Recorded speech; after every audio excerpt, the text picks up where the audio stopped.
4.5 कोटींच्या रद्द कामांबाबत महापौरांचा गैरसमज. सभापती अतुल माने, महापौर सभापती आयुक्त संयुक्त पाहणी करणार.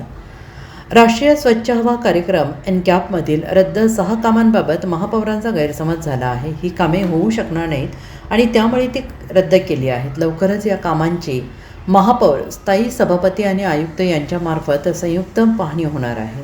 संबंधित ठिकाणी कामे होणार असतील तर आमची काहीच हरकत नाही, मात्र या ठिकाणी ही कामे होऊच शकणार नसतील तर रद्द करण्याशिवाय पर्याय नाही, असे महापालिकेचे स्थायी समिती सभापती अतुल माने यांनी म्हटलं आहे.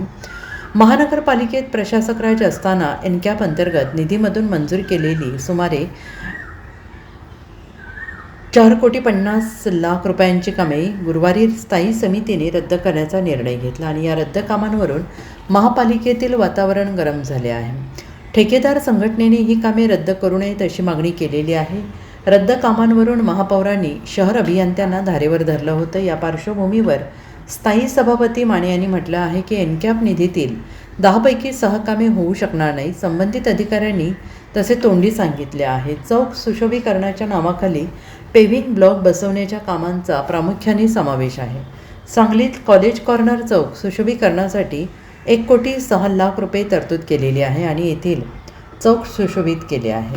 त्यात पुन्हा नव्याने 1 कोटी रुपयांचे काय काम करणार आहेत. मिरजेतील मिशन हॉस्पिटल चौक सुशोभीकरण कामाचा समावेश आहे आणि तिथे फुटपाथवर खोक्यांचे अतिक्रमण आहे, ते काढून फुटपाथचे पेव्हिंग ब्लॉक बसवले जाणार आहेत का. सांगलीत झुलेलाल चौक सुशोभीकरण कामाबाबतही असाच प्रकार आहे. या परिसरात खोक्यांचे पुनर्वसन केलेले आहे. मुळात या ठिकाणी रस्ता अरुंद झालेला आहे, त्यात पुन्हा पेव्हिंग ब्लॉक टाकून रस्ता आणखीन अरुंद करायचा आहे का, असा प्रश्नही माने यांनी उपस्थित केला आहे.